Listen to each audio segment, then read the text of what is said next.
일어나셔서 하나님 말씀을 봉독해 올리겠습니다. 하나님 말씀은 요한일서 1장 1절에서 4절까지에 있는 말씀입니다. 요한일서 1장 1절에서 4절까지에 있는 말씀을 교독하시겠습니다. 태초에 있는 생명의 말씀에 관하여는 우리가 들은 바요, 눈으로 본 바요, 주목하고 우리 손으로 만진 바라. 이 생명이 나타나신 바 된지라. 이 영원한 생명을 우리가 보았고 증거하여 너희에게 전하노니 이는 아버지와 함께 계시다가 우리에게 나타나신 바 된 자니라. 우리가 보고 들은 바를 너희에게도 전함은 너희로 우리와 사귐이 있게 하려 함이니 우리의 사귐은 아버지와 그 아들 예수 그리스도와 함께 함이라. 우리가 이것을 쓰면 우리의 기쁨이 충만케 하려 함이니라. 아멘. 앉으십시오. 오늘 본문의 말씀으로 당신은 아름다운 교제 속에 살아가십니까? 라는 제목으로 여러분과 함께 은혜를 나누겠습니다. 여러분, 우리가 신앙생활을 하고 있는 교회는 어떤 곳일까요? 참 쉬운 질문이기도 하죠.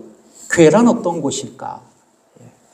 보통 교회에는 5가지의 기능이 있다고 얘기들 합니다. 하나는 뭐냐면 예배, 그리고 교육, 교제, 봉사, 그리고 복음 전파입니다. 그래서 교회라고 일반적으로 좀 생각하면 주일 예배, 또 주일 성경 공부, 그리고 성도의 교제, 교회 봉사, 이웃 전도, 국내 또는 해외 선교가 먼저 딱 떠오릅니다. 교회라고 생각하면 말이죠. 그러나 교회는 이런 교회의 기능적인 부분으로만 설명한다면 교회의 정의를 잘못 파악하고 있다는 것입니다. 왜냐하면 교회의 본질적인 정의를 놓치고 있기 때문에 그렇습니다. 그렇다면 교회는 어떤 곳일까? 교회는 어떤 곳일까? 우리 침례 교인들은요, 교회를 뭐라고 생각하냐면 예수 그리스도를 믿는 신자들의 공동체라고 믿습니다. 한번 따라해 보실까요? 예수 그리스도를 믿는 신자들의 공동체. 이것을 교회라고 생각해요. 그래서 우리 침례교회 정체성이라고 합니다. 뭐요? 침례교회 정체성. 그렇다면 이 정의의 구체적인 의미는 무엇일까? 그러니까 침례받은 신자들의 자치적인 지역 회중을 교회라고 우리는 보고 있습니다. 침례교인들은 그렇게 생각하고 있다는 거죠. 우리 교회가 고백하고 믿고 있는 신앙 고백서가 있습니다. 제가 늘 말씀을 드리는 부분이죠. 침례교회 신앙과 메시지 2000입니다. 우리 신앙 고백서예요. 자, 근데 이곳에서 교회를 이렇게 정의하고 있습니다. 한번 같이 따라 읽어보실까요? 시작. 주 예수 그리스도의 신약교회는 복음에 대한 믿음과 교제 안에서 언약을 맺음으로써 연결된 침례받은 신자들의 자치적인 지역 회중을 뜻합니다.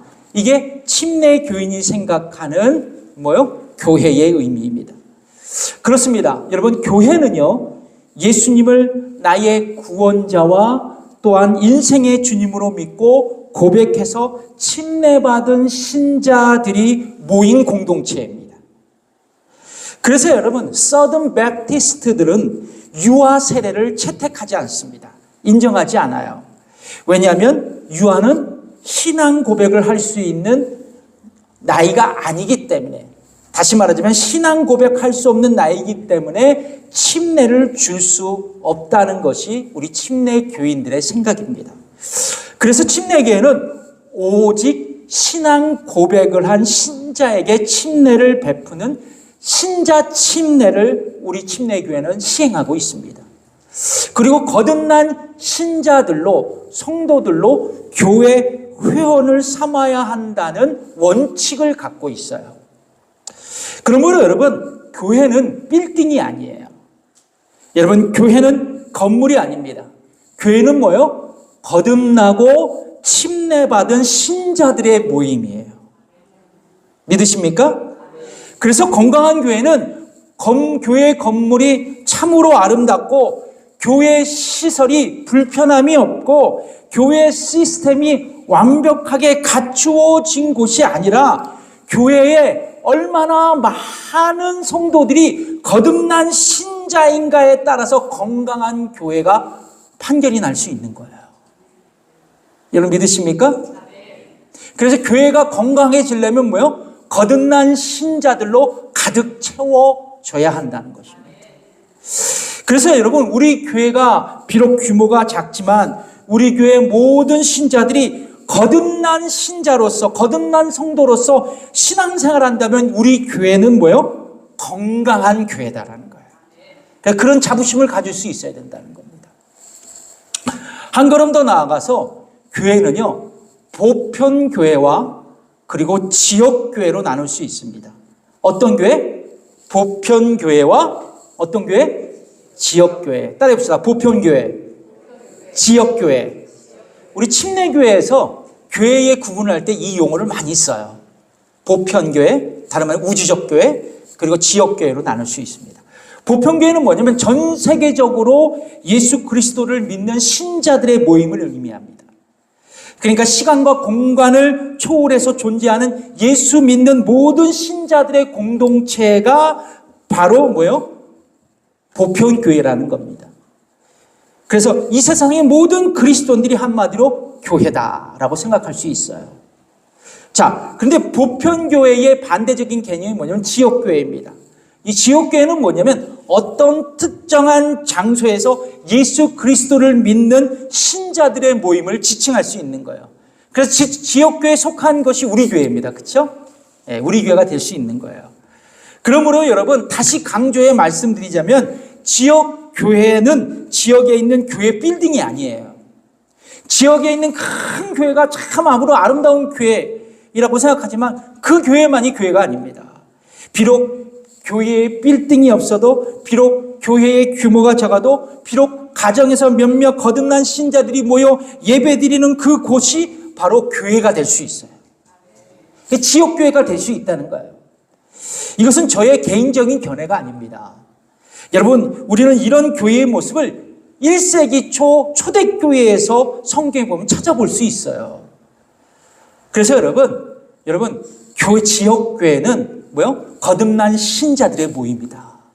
이걸 꼭 기억해 두세요. 특별히 이런 지역교회를 두 가지의 관점에서 볼 수 있습니다. 두 가지의 관점. 하나는 뭐냐면 유기체적인 관점이 있어요. 또 하나는 뭐냐면 조직체적인 관점이 있습니다. 좀 어려운 말 같지만 되게 쉬운 말이에요. 자, 유기체적인 관점은 뭐냐면 교회가 예수 그리스도를 머리로 삼아 신자들이 주의 몸된 교회를 지체로 형성한다라는 영적인 측면을 강조하는 관점이에요. 그러니까 뭐냐면 유기체적인 관점은 뭐냐면 예수님께서 교회의 머리가 되신다는 거예요. 그리고 그분의 몸된 교회의 지체는 우리라는 것입니다. 그래서 머리이신 예수님과 몸에 지체된 우리가 함께 연결되어져 있다는 거예요. 이것이 바로 교회의 의미입니다. 또 조직체적인 관점은 뭐냐면 교회의 지체들이 은사를 갖고 있어요. 그 은사를 가지고 복음의 사역을 수행하기 위해서 조직하고 행정을 구성하는 제도적인 측면을 강조하는 관점입니다. 그래서 이 교회의 두 가지 관점으로 세워져야 교회는 건강한 교회로 나갈 수 있다는 거예요. 그렇습니다. 다시 한번 설명해 드릴게요. 교회는 예수 그리스도가 머리이세요. 머리이신 그분을 중심으로 몸된 지체 성도들이 교회를 밀접해 나가야 된다는 거예요. 세워나가야 된다는 것입니다. 그래서 여러분, 교회의 주인은 예수 그리스도가 되셔야 돼요. 교회의 주인은 예수 그리스도시다. 여러분, 교회의 주인은 목사가 아닙니다. 교회의 주인은 성도가 아니에요. 여러분, 어떤 분은 그래요. 교회의 주인은 성도라고.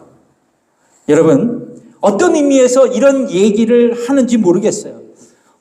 교회 빌딩을 구입하는데 은행에 빚 보증인으로 그분의 이름이 들어가서 그랬는지 모릅니다. 예?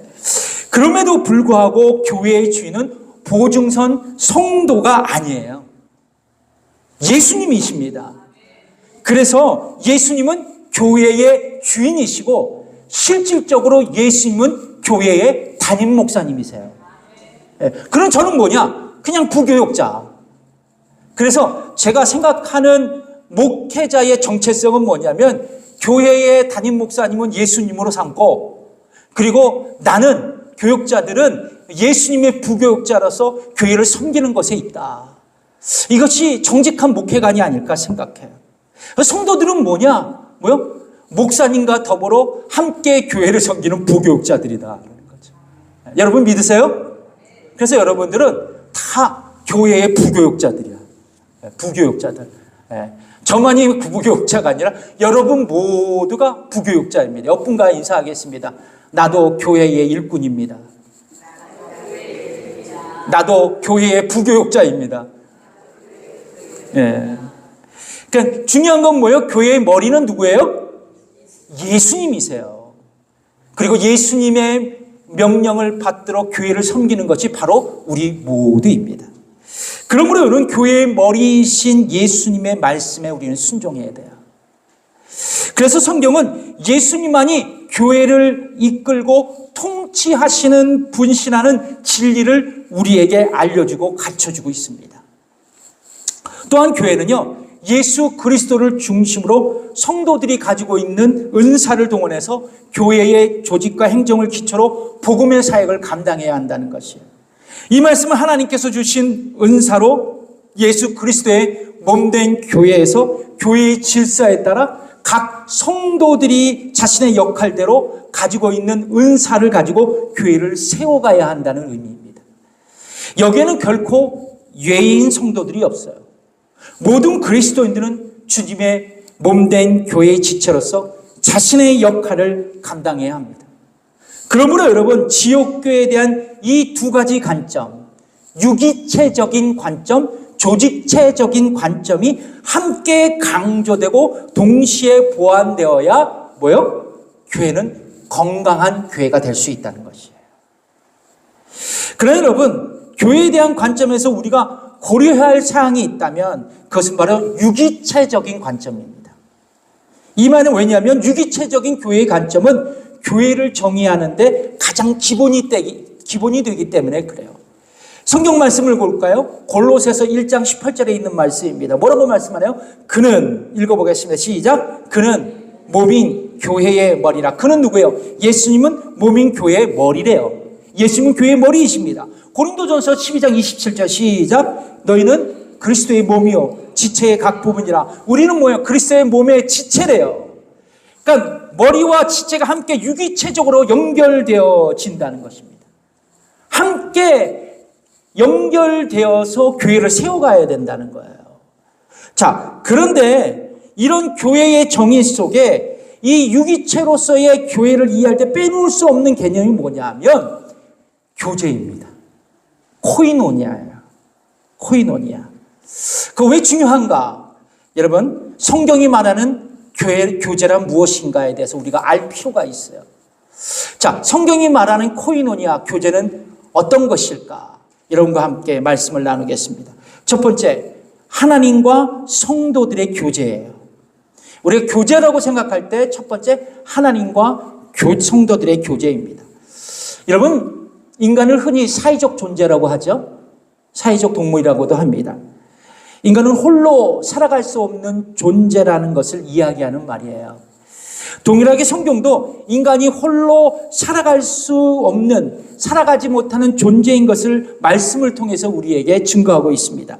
그게 요한일서 1장 2절에 있는 말씀이에요. 읽어보겠습니다. 시작. 이 생명이 나타나신 바 된지라. 이 영원한 생명을 우리가 보았고 증거하여 너희에게 전하노니 이는 아버지와 함께 계시다가 우리에게 나타내신 바 된 자니라. 사도 요한은 우리의 생명 되신 예수님을 소개하면서 그분은 태초로부터 누구와 함께 하신 자? 아버지와 함께 계신 자라고 말씀하고 있습니다.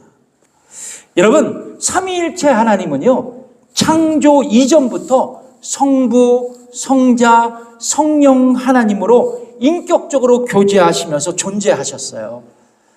그래서 삼위일체 하나님은 이제 세상 만물을 창조하실 때 함께 교제하시면서 이 세상 만물을 창조하셨습니다. 근데 흥미로운 것은 뭐냐면 인간을 창조하실 때, 만드실 때 동일하게 인간도 사회적 존재로서 함께 더불어서 교제하며 살아가는 존재로 창조하셨다는 거예요. 그러니까 삼위일체 하나님이 교제하는 하나님으로서 인간을 창조할 때도 교제하는 사회적 존재로 하나님께서 창조하셨다는 겁니다. 이해하시겠죠?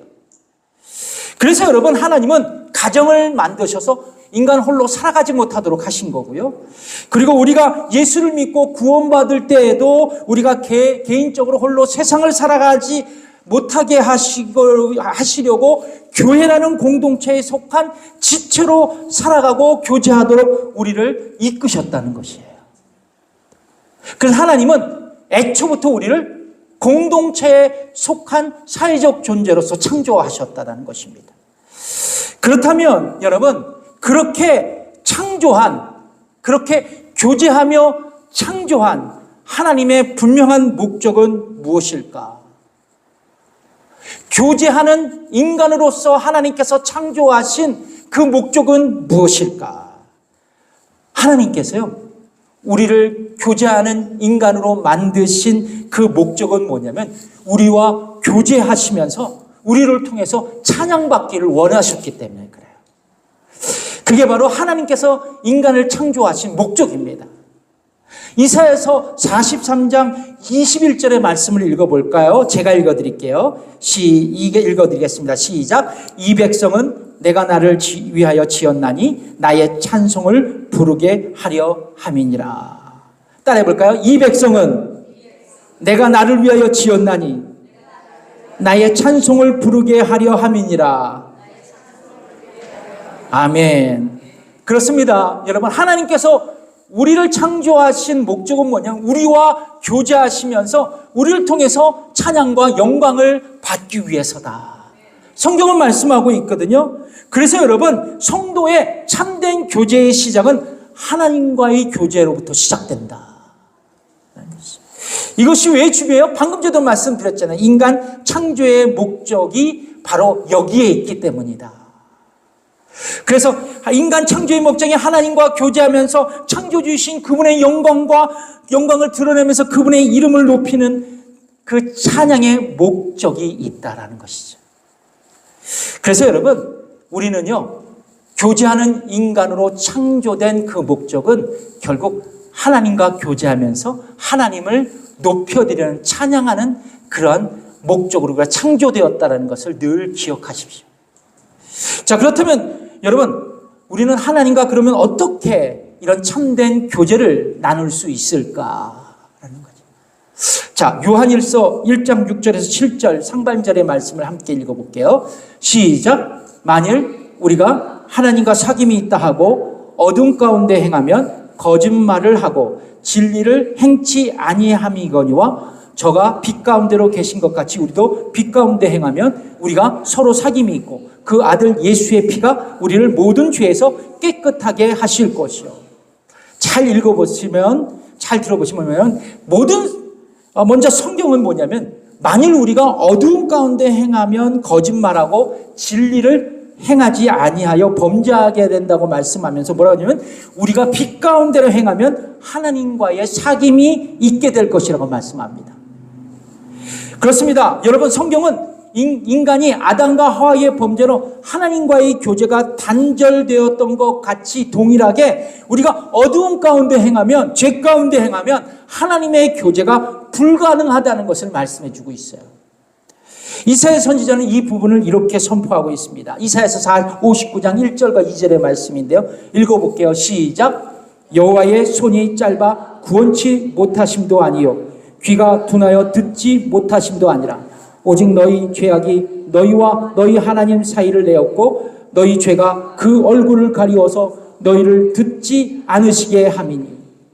여러분, 그런데요, 반대로 우리가 빛 가운데로 행하면 하나님과 교제할 수 있다고 성경은 말씀합니다. 문제는 이것입니다.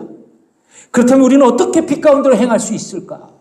그 해답이 요한일서 1장 8절에서 9절에 있는 말씀에 기록되어 있습니다.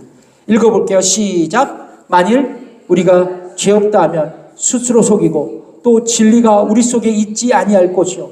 만일 우리가 우리 죄를 자백하면 저는 미쁘시고 의로우사 우리 죄를 사하시며 모든 불의에서 우리를 깨끗게 하실 것이요.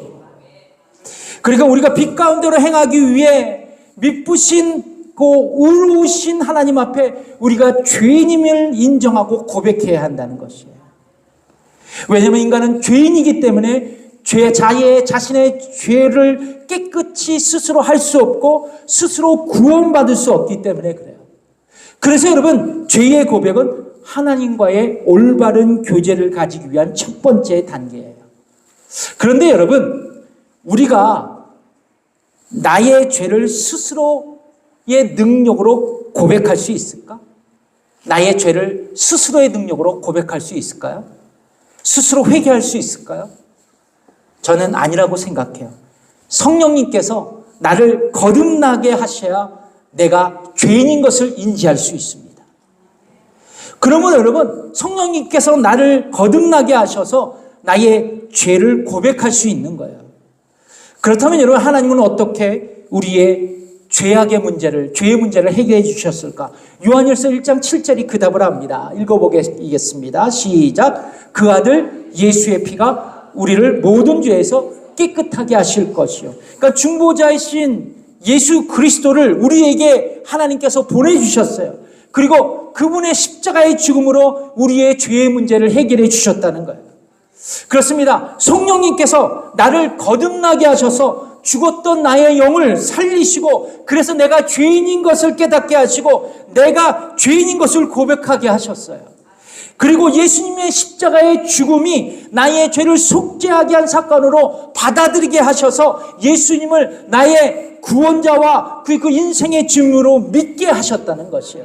그러니까 내가 죄를 고백하고 회개하는 것, 내가 예수님을 믿는 것, 그것이 나의 능력과 나의 지식이 아니라요, 성령 하나님께서 나를 거듭나게 하심으로 이루어지는 축복이라는 거예요. 그리고 하나님은 죄인인 나를 의롭게 여겨주신 것입니다. 거듭난 나를요. 그리고 그 순간 거룩하신 하나님은 죄인인 나와 교제가 회복되게 되는 것입니다. 동시다발적으로 이루어지는 거예요. 이 은혜가 말이지.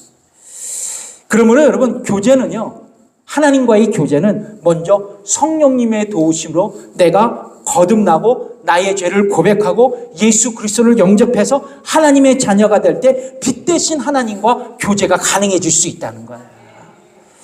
그러면 여러분, 우리 모두가 성령님으로 거듭나서 나의 죄를 고백하고 예수님을 구원자로 믿고 하나님의 자녀가 된 것을 우리 모두가 확신한다면 지금 여러분은 하나님과 교제를 누리고 있는 것입니다. 교제하고 있는 거예요. 하나님과 여러분들이 교제하고 있는 것입니다. 여러분 믿으십니까? 여러분 하나님과 교제하고 있다는 것을 확신하고 계십니까? 지금 그렇게 사시고 계셔요? 예. 이것이 바로 성도의 특권이고 성도의 축복입니다. 자, 그런데요. 그렇다면 여기서 이제 더 심화 학습에 들어갑니다. 우리가 하나님과 교제한다는 것을 우리는 어떻게 할 수 있는가? 내가 지금 하나님과 교제한다는 것을 어떻게 알 수 있나? 여러분, 두 가지의 모습으로 나타나더라고요. 하나는 뭐냐면 내가 하나님과 교제하고 있다는 것을 어떻게 알 수 있나? 내가 지금 하나님의 계명을 지키고 있는가 않는가를 알 수 있어요. 그러니까 하나님의 내 계명을 지키고 있다면 내가 하나님과 교제를 하고 있다는 것이고, 하나님의 계명을 지키지 않고 있다면 내가 지금 하나님과의 교제하고는 거리가 먼 인생을 살아가고 있다는 것입니다. 요한일서 2장 3절의 말씀 한번 읽어볼까요? 시작. 우리가 그의 계명을 지키면 이로써 우리가 저를 아는 줄 알 것이요. 그러니까 성경은 하나님의 계명을 우리의 삶에서 실천하는 것이 바로 하나님과의 교제를 갖는 증거라고 설명하고 있습니다. 하나님을 알고 그분과 교제하는 증거라고 얘기하고 있어요. 여러분, 우리가 하나님과 교제하고 있어요. 그럼 여러분, 제일 먼저 나타난 현상은 뭐냐? 진짜 내가 하나님과 교제하고 있고 그래서 나에게 나타나는 증거가 뭐냐? 하나님과의 교제를 위해서 날마다 성경을 읽는 자예요. 성경을 묵상하는 자입니다. 성경을 통해서 하나님의 음성을 듣고 그분과 달콤한 데이트를 갖는 거예요. 그러니까 여러분, 아침에 일어나셔서 저녁에 잘 때에도 하나님과의 달콤한 데이트를 감행하고 계십니까? 그리고 그 말씀을 묵상하면서 하나님과의 데이트를 통해서 내가 이렇게 살 것이라고 결단하면서 말씀대로 살아가고 계시냐는 거예요. 이게 진정한 의미에서 하나님과 교제하고 있다는 것입니다. 그래서 여러분이 거듭났어요. 구원받았어요. 그리고 하나님과의 교제를 하고 있습니다. 그런데 여러분의 삶 가운데 이러한 교제의 증거가 나타나지 않으면 다 거짓말이에요. 저도 거짓말이고 여러분도 거짓말이고 에브리바디 거짓말입니다. 그러므로 여러분, 진실한 그리스도인이 되는다는 의미는 뭐냐? 하나님과의 진정한 교제를 위해서 내가 날마다 성경을 읽고 묵상하고 그 말씀대로 살아가는 삶을 살아가는 성도가 뭐요? 진실한 그리스도인이에요. 자, 또 다른 하나는 뭐냐면 주님 안에 내가 거하는 것입니다. 여러분, 예수님과 하나님과 교제하고 있다는 의미는 뭐냐면 내가 주님 안에 거한다는 거예요. 그러니까 내가 주님 안에 거하는 거고 주님께서 내 안에 거하신다는 것입니다. 요한일서 2장 28절에 있는 말씀을 읽겠습니다. 시작. 자녀들아, 이제 그 안에 거하라. 이는 주께서 나타나신 바 되면 그의 강림하실 때 우리로 담대함을 얻어 그 앞에 부끄럽지 않게 하려 함이니라. 그러니까 사도 요한은 종말을 살아가는 우리 모두가 하나님과의 참된 사귐을 가지기 위해서는 그분 안에 거해야 된다고 말씀하고 있습니다. 그분 안에 거해야 된다. 결국 여러분, 우리가 예수님 안에 거하는 삶이 하나님과의 교제예요. 근데 예수님과의 교제를 어떻게 할 수 있는 거하는 방법은 뭐냐? 우리 예전에 말씀드렸죠. 예수님께 꽉 붙어 있기 위해서는 뭐예요? 다른 게 없어요. 방금 전에도 말씀드렸잖아요. 주의 말씀을 붙들고 살아가는 자. 그래서 여러분, 하나님의 교제는 어디에 달려 있어요? 내가 성경 말씀을 붙들고 날마다 그분의 말씀에 순종하는 삶이 하나님과 교제하는 삶이에요. 하나님과 교제하는 삶입니다. 옆분과 인사하겠습니다. 성경을 붙듭시다. 말씀대로 삽시다. 그것이 하나님과 교제하는 삶입니다. 아멘. 예, 바로 이 두 가지의 삶이 나타나야 하나님과 내가 교제한다라는 것을 말할 수 있는 거예요. 저도 이 설교를 준비해서 제 자신부터 뜨끔합니다. 내가 진정 목사로서 하나님과 날마다 교제하는 삶을 살고 있는가? 여러분을 보기보다는 제 모습을 바라보면서 이 설교를 작성했어요. 회개할 게 많더라고요. 여러분, 두 번째입니다. 성경이 말하는 교제는 무엇인가? 두 번째는 하나님과의 교제도 있지만 다른 성도와의 교제도 있다는 거예요. 여러분, 보통 우리가 생각하는 교회에서의 교제는 뭘까요? 교제는 뭐 주일 예배가 끝난 다음 점심 식사를 하고 다가를 하고 친교를 하고 주중에 만나서 수다도 떨고 식사도 이렇게 같이 하고 이런 수준으로 생각할 수 있어요. 친교 정도로. 그러나 교제는 이런 수준이 아닙니다. 이런 수준이 아니에요. 그렇다면 구체적으로 우리는 성도들과 어떻게 교제해야 되나? 이 원칙을 말씀을 드리는 거예요. 제가 원칙을. 내가 예수님 믿기 전에는 어떤 삶을 살았고 내가 예수님을 어떻게 영접했고 그리고 내가 예수님을 만난 후 내가 어떻게 변화의 이 세상을 살아가고 있고 지금 어떤 하나님의 은혜로 살아가면서 어떻게 하나님께서 나를 인도하시는지를 서로 간증하며 서로 격려하고 위로하고 또 함께 주님을 찬양하고 예배하는 것이 바로 성도의 교제예요. 그것이 원칙이 될 수 있다는 거죠. 그래서 여러분, 이 교제의 힘을 갖고 아직도 예수님을 모르는 다른 이웃들에게 나의 삶의 간증을 전해주고 복음의 소식을 전해서 그들도 복음 안에서 함께 교제할 수 있는 것이 진정한 성도의 교제예요. 예, 제가 원칙적인 말씀을 해드리는 거예요. 그 요한일서 1장 3절 읽어보겠습니다. 시작. 우리가 보고 들은 바를 너에게 전함은 너희로 우리와 사귐이 있게 하려 함이니 우리의 사귐은 아버지와 그 아들 예수 그리스도와 함께 함이라. 그러니까 우리의 교제는 뭐냐면 하나님 안에서, 예수님 안에서 여러분 함께 우리가 서로 은혜를 나누면서 격려하면서 같이 교제하는 것이 진정한 교제예요. 그냥 교제가요, 여러분 시간 때우기 해서 같이 점심 먹고 막 이런 거가 아니에요. 예수 믿는 사람은 하나님 안에서, 예수님 안에 서로 은혜를 나누면서 서로 중보해 주면서 예수님을 믿는 성도로서 함께 예수님을 찬양하고 예배하는 것이 바로 뭐예요? 성도의 진정한 교제예요. 그러나 여러분, 지금 우리는 교제하고 있는 거예요. 영적인 교제를 하고 있는 겁니다. 함께 모여서 하나님을 예배하고 있잖아요. 저는 이런 참된 교제의 모습이 우리 교회의 성도들의 교회 생활이 되었으면 좋겠어요. 또한 성도의 교제는요, 이런 것보다 실질적인 삶의 나눔입니다. 이건 너무 잘해 우리.